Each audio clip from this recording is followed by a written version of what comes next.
Welcome, everyone, to this special live broadcast from Vatican City. Our program is being shared across EWTN Television, Salt and Light TV, Catholic Faith Network in America, Shalom World Television, Madhushan TV, India, and Luminous Radio India. To all following along through Vatican News at Vatican News, VA, or watching on our social media channels, a warm welcome to you wherever you may be joining us from around the world. Today's broadcast is part of the Vatican's global outreach to bring the message of the Holy Father directly to the faithful, uniting millions of hearts in prayer, reflection, and hope. This morning, Pope Leo XIV celebrated the Holy Mass for the Jubilee of Synodal teams and participatory bodies.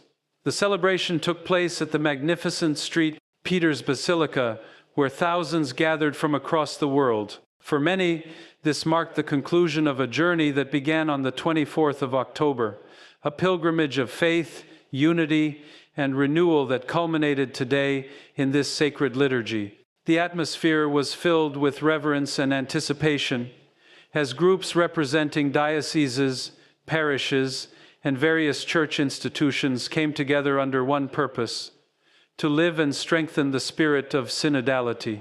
During his homily, Pope Leo XIV called the Church to walk together, leaving behind divisions, rivalries, and the spirit of factionalism that too often clouds unity. The Holy Father's appeal was clear: this is a time for the Church to listen deeply, to be welcoming, and to build bridges rather than walls.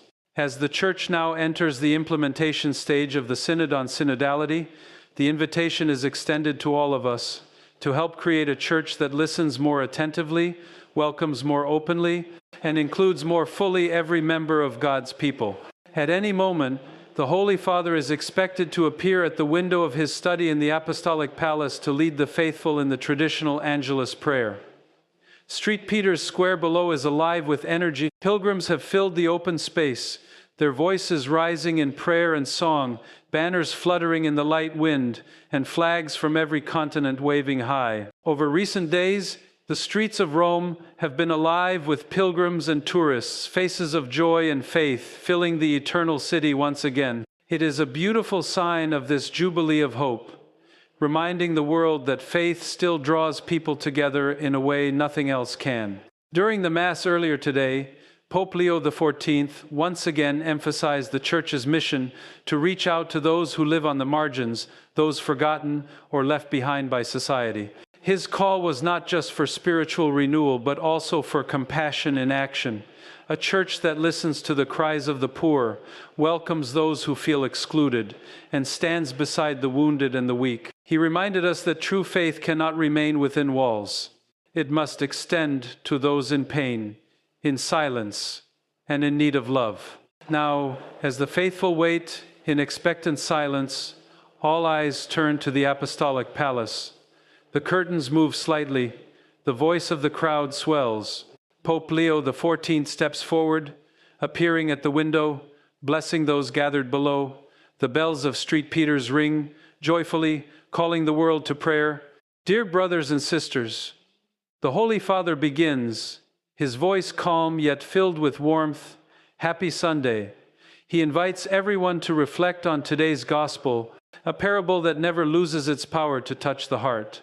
The story of two men who went up to the temple to pray, one a Pharisee, the other a tax collector. The Pope explains that the Pharisee stands proudly before God, listing his virtues and good deeds, convinced of his own righteousness. He believes he has earned heaven through his actions and looks down upon others, judging them with contempt.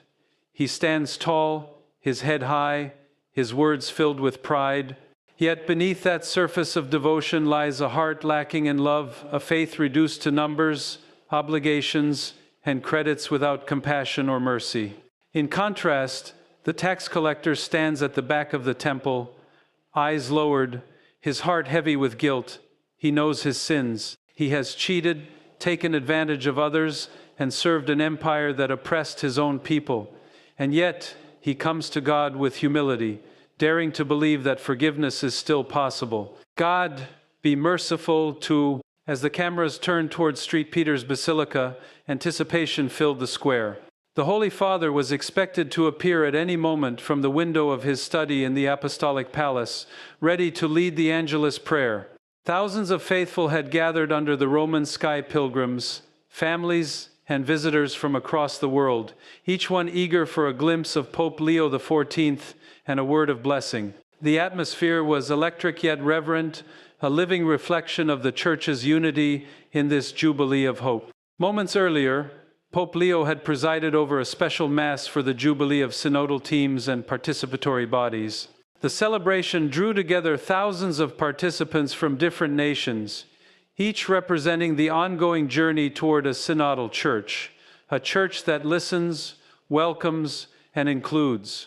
In his homily, the Holy Father urged everyone to walk together, to reject division and factionalism, and to renew the Church through unity and shared mission. His words echoed through the Basilica, the call to build a community where no one is excluded and where even the most marginalized are seen and loved.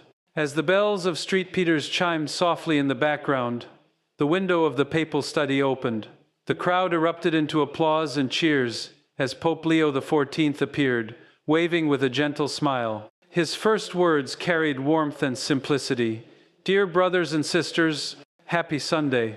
What followed was a reflection drawn from the day's gospel, a parable that never loses its relevance. The Pope spoke of two men who entered the temple to pray, a Pharisee and a tax collector. The Pharisee, confident in his own righteousness, listed his good deeds and compared himself to others with contempt. His prayer was filled not with gratitude or humility, but with pride. The tax collector, on the other hand, stood far back, unable even to lift his eyes. He was deeply aware of his sins, burdened by guilt, yet open to grace. "God, be merciful to me, a sinner," he whispered. Pope Leo explained that Jesus, at the end of the parable, declares the tax collector, not the Pharisee, to be the one who goes home justified. The reason, he said, lies in humility. The tax collector dared to show himself as he truly was, without pretense or self-defense. He didn't hide behind excuses or status. He simply sought mercy. That honesty, the Pope reminded everyone, is the doorway to forgiveness and renewal. It wasn't the man's words that moved heaven, but his heart, the courage to appear before God without masks, trusting in divine mercy rather than personal merit. The Pope's voice softened as he reflected on the courage it takes to be that honest, especially in a world that rewards appearances and hides weakness. "We are not saved by flaunting our merits or concealing our faults," he said, "but by standing before God with truth, asking for forgiveness, and entrusting ourselves to His grace." Quoting St. Augustine, Pope Leo painted a vivid image. The Pharisee, like a sick man ashamed of his wounds, hides them from the doctor. The tax collector, though his wounds are painful to reveal, exposes them in humility and seeks healing. And so, said Augustine, it's no surprise that the humble man left the temple cured, because he had the courage to show where he hurt. The message was unmistakable. God's mercy is not earned, it's received by the humble. The Pope invited the faithful to do the same, to recognize their faults, take responsibility, and bring them to God's healing light. "Let us not be afraid to lay our wounds bare," he urged. "For the kingdom belongs not to the proud, but to the humble, those who pray with honesty, forgive freely, and live with gratitude." The square fell quiet as the crowd absorbed his words. It was more than a reflection. It was an invitation to humility, to authenticity, to renewal. And as the Angelus Prayer began, the ancient chant rose above the square, echoing off the marble colonnades, a timeless call to grace, carried on the voices of believers gathered in the heart of the Church. As the prayers began, the square grew still. The voice of Pope Leo XIV carried gently across St. Peter's, reciting the ancient words of the Angelus. "The angel of the Lord declared unto Mary." The faithful responded in unison, their voices weaving together in dozens of languages, yet forming one single prayer. It was a timeless rhythm, one that had echoed through centuries, connecting believers across generations and continents. The Latin verses flowed like sacred music through the open air. The Pope's voice alternated between solemn silence and warm benediction. Around him, the grandeur of the Apostolic Palace stood as a reminder that faith is both ancient and living, a flame passed from one heart to another. Each prayer built upon the last, as the crowd joined in the familiar invocations, Holy Mary, Mother of God, pray for us sinners, now and at the hour of our death. Then came the blessing one that reached not only those in the square, but countless viewers around the world. And now, the commentator's voice announced, we receive the apostolic blessing from the Holy Father, a blessing extended to all of you watching or listening to this broadcast, wherever you are. The Pope raised his hand, tracing the sign of the cross slowly, his words of benediction, a quiet promise of peace. For many, it was a deeply personal moment, an encounter with the living heart of the Church, carried through television screens and radio waves into their homes. When the prayer ended, Pope Leo looked out over the sea of faces below and began to speak again, his tone now more pastoral, more human. Dear brothers and sisters, he said, I express my closeness with affection to the people of eastern Mexico who have been affected by floods in recent days.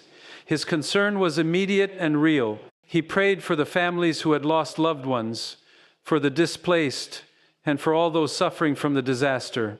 Through the intercession of the Blessed Virgin Mary, he said softly, may the deceased find eternal rest, and may survivors be comforted and strengthened. The Pope's appeal expanded beyond one nation to the entire world.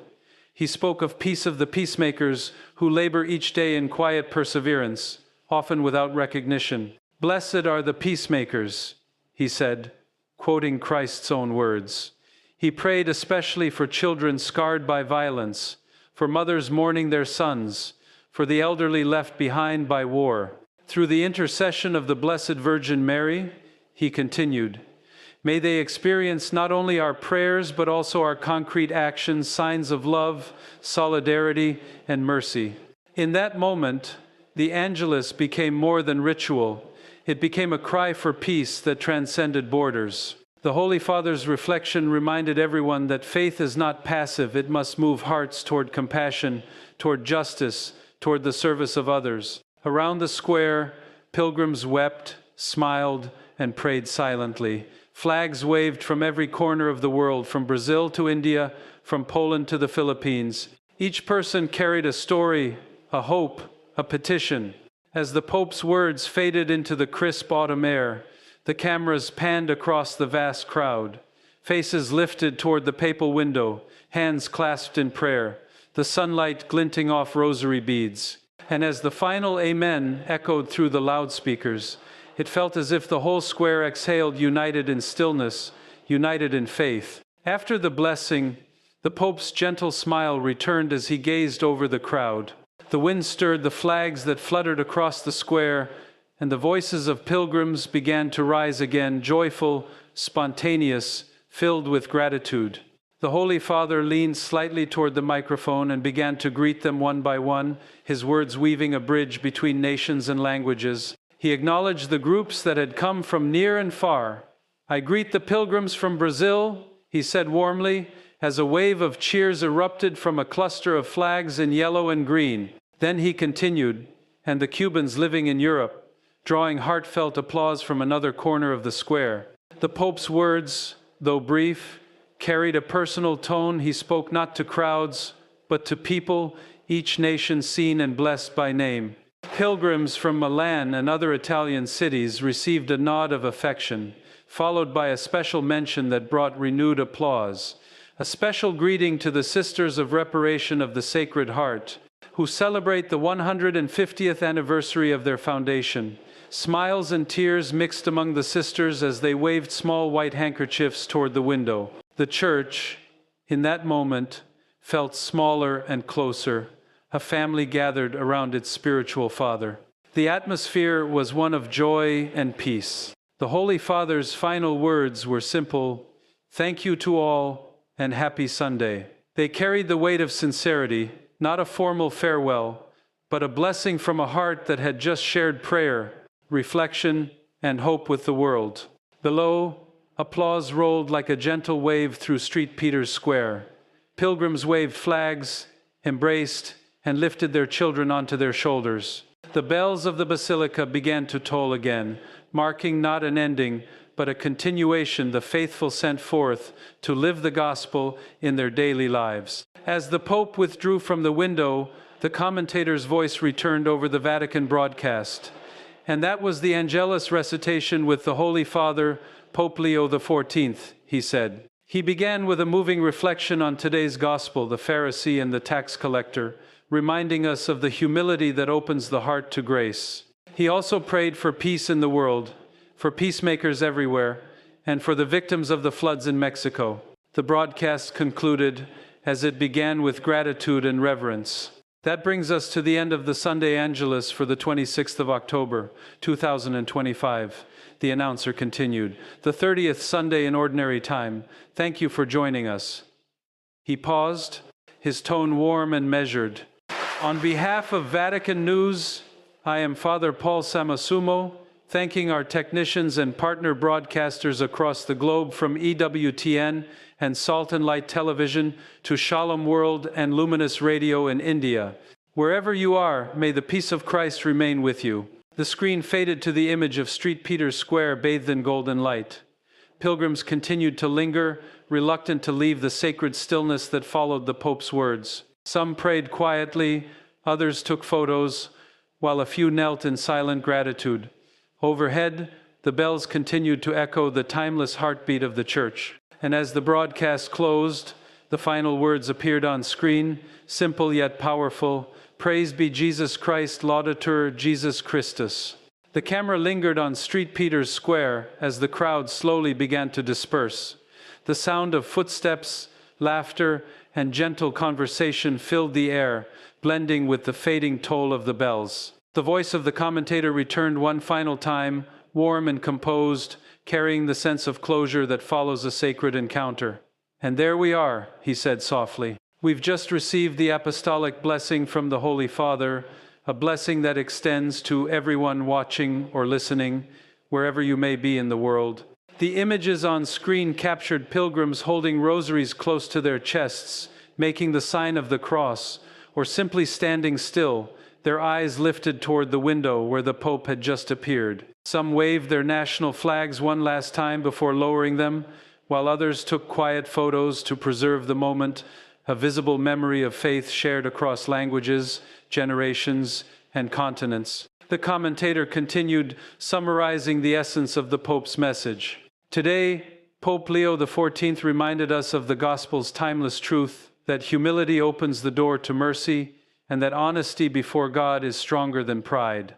He spoke to our world divided by self-righteousness, inviting us instead to walk together in simplicity, compassion, and faith. The words resonated deeply, bridging the solemnity of liturgy with the reality of everyday life. As the camera swept across the immense square, the visual contrast was striking, the grandeur of marble colonnades framing the human faces of faith. Children sat on their parents' shoulders, elderly pilgrims clasped hands in prayer. The universality of the Church was visible, alive, not a distant institution, but a family gathered beneath the same sky. The broadcast then shifted to moments from earlier in the morning, replaying images of the Jubilee Mass for synodal teams and participatory bodies. Pilgrims from across the world filled the Basilica of St. Peter's, their faces illuminated by candlelight and devotion. Pope Leo XIV's homily from that Mass echoed softly over the footage. A synodal church, he had said, is a church that listens, welcomes, and walks together. It is not built by exclusion, but by encounter. It is not strengthened by division, but by unity. These words now felt even more profound, spoken on a day that had drawn so many nations together in prayer. The commentator reflected on them quietly. The Pope's invitation to synodality is an invitation to the heart of the gospel, to listen before speaking, to understand before judging, and to walk as one people under God. In the control room, the Vatican technicians coordinated the final transitions, closing images of the square, the papal coat of arms, and the credits listing each partner broadcaster. The rhythm of the commentary slowed, becoming almost meditative. Wherever you are watching this, the announcer said, whether in your home, your parish, or through the airwaves of our Catholic radio partners, may today's message remind you that faith begins with humility and that every prayer, however small, is heard by God.